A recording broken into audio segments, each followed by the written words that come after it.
ডিভোর্সের ৩৭ বছর পর নিজের প্রাক্তন স্বামীকে নিজের বৃদ্ধাশ্রমে দেখে চমকে গেলাম। কিছু বুঝতে পারছি না। এত বছর পর মানুষটাকে এভাবে দেখতে হবে তা একদম অকল্পনীয় ছিল। লোকটা একপাশে গুটিসুটি মেরে বসে আছে। দেখতে বড্ড অসহায় লাগছে। নিজের মধ্যে সংকোচ করছি তার সামনে যাব কি যাব না। অনেকটা জড়তা নিয়ে শেষ পর্যন্ত তার সামনে গিয়ে দাঁড়ালাম। সামনে দাঁড়ানোর পরও লোকটার কোনো ভাবের পরিবর্তন হলো না।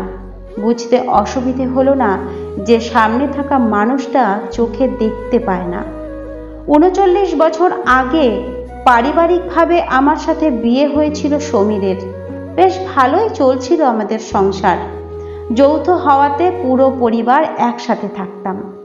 শান্ত স্বভাবের হওয়াতে সবার সাথে আমার সম্পর্ক খুব ভালোই ছিল। আমাকে সবাই খুব ভালোবাসত। বিয়ের প্রায় ২ বছর অতিক্রম হওয়ার পরও যখন আমাদের সন্তান হচ্ছিল না, তখন আমার শ্বশুরবাড়ির লোকজন আমাকে বিভিন্ন চাপ দিতে লাগলো। অবশেষে রিপোর্ট থেকে জানতে পারি আমি কখনো মা হতে পারবো না। এরপর শুরু হয় শ্বশুরবাড়ির বিভিন্ন মানসিক যন্ত্রণা। তবুও নিশ্চুপ ছিলাম, কারণ আমার পাশে আমার ভালোবাসার মানুষ সমীর ছিল। কিন্তু সুখ নামক বস্তু হয়তো সবসময় সয় না। আমার ক্ষেত্রেও তার বিপরীত কিছু হলো না। পরিবারের চাপে সমীরও আমার থেকে দূরত্ব বজায় রাখতে শুরু করলো। তবুও নিজেকে মানাতাম যে মানুষটা মনের কষ্টে হয়তো এমন করছে। শ্বশুর বাড়িতে থাকাটা যখন অনেকটা যন্ত্রণাদায়ক হয়ে গেল, তখন ঠিক করলাম কিছুদিন বাপের বাড়িতে গিয়ে উঠব। এতে হয়তো পরিবেশ কিছুটা শান্ত হবে। যেদিন রাতে সমীরকে বাপের বাড়ির কথা জানালাম, সেদিন রাতে তার কোনো উত্তর পেলাম না। কিন্তু আগেকার সময় হলে বাপের বাড়ি যাওয়ার কথা বললেই তার মুখটা কালো হয়ে যেত। এবারে তার মধ্যে তেমন কোনো পরিবর্তন হলো না। বাপের বাড়ি যাওয়ার প্রায় ৩ দিন বাদে একটা কুরিয়ার এলো, যাতে লেখা আছে সমীরের বিয়ের কথা আর আমাদের ডিভোর্স পেপার। চিঠি আর ডিভোর্স পেপারটা হাতে নিয়েই আমার পুরো মাথাটা ফাঁকা হয়ে গেল। বুঝতে বাকি রইল না পুরো বিষয়টা বহুদিন আগে থেকেই পরিকল্পিত, শুধু আমার বের হওয়ার অপেক্ষায় ছিল। যার জন্য এত কষ্ট আর অপমান সয়েছিলাম, সেই যখন পাশ কেটে চলে গেল, তখন নিজেকে পুরো একা মনে হলো। ভাবলাম ওই বাড়ি গিয়ে এই বিষয়ে প্রশ্ন করব, প্রতিবাদ করব, কিন্তু মনে হলো যার জন্য বাড়ি যাব সেই তো আমাকে চায় না, তাই গিয়ে কি লাভ। ডিভোর্স পেপারে সাইন করে পাঠিয়ে দিলাম। ডিভোর্স পেপার পাঠানোর পর তার সাথে আর কখনো দেখা বা যোগাযোগ হয়নি, কারণ আমি নিজেই সবটা বন্ধ করে দিয়েছিলাম।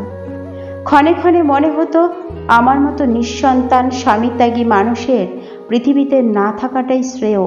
কিন্তু একটা সময় বুঝতে পারলাম নিজের জন্য না হলেও অন্যের জন্য বাঁচতে হবে।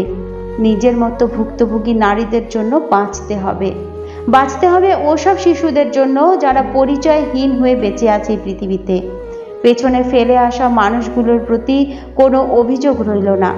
মনে মনে প্রতিজ্ঞা করলাম সমাজের তাদের জন্য কাজ করব যারা নিজেদের ত্রুটির জন্য পরিবার পরিজনদের কাছে আঘাতপ্রাপ্ত।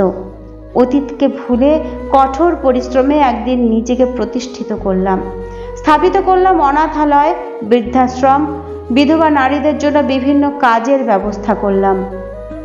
আমার মতো যে সকল নারী এ সমাজে অবহেলিত, মানসিক আঘাতে জর্জরিত, তাদের জন্য কিছু করতে পারাটাকে নিজের জন্য অনেক সৌভাগ্যের মনে হলো। অসুস্থ আর অস্বাভাবিক লাগছে সমীরকে। আমি না হয় তার আপন ছিলাম না, তাই আমাকে ছাড়তে তার হৃদয় কাঁপেনি। তাহলে যারা তার আপন ছিল তারা কেন তাকে এখানে ফেলে রেখে গেল? একজন কর্মচারীকে জিজ্ঞেস করলাম, ওনাকে এখানে কে এনেছে? উত্তরে সে জানায়, সন্তানরা সবাই বিদেশে থাকে, কেউ দায়িত্ব নিতে চায় না, তাই আশ্রমে রেখে গেছে। দীর্ঘশ্বাস ফেললাম আর মনে মনে চিন্তা করলাম, একসময় নিঃসন্তান হওয়ায় সমীর আমাকে ছেড়েছিল, আর আজ সেই সন্তানরাই তাকে বৃদ্ধাশ্রমে ছেড়ে গেল। এটাই হয়তো মহান সৃষ্টিকর্তার খেলা। কাউকে ছেড়ে যাওয়ার আগে একবার ভেবে দেখুন, সৃষ্টিকর্তা আমাদেরকে তাই দিয়েছেন যা আপনার ও আপনার জন্য কল্যাণকর। যা দেননি তার জন্য আফসোস না করে যা পেয়েছেন তা নিয়েই সন্তুষ্ট থেকে জীবনটাকে নিয়ে এগিয়ে চলুন।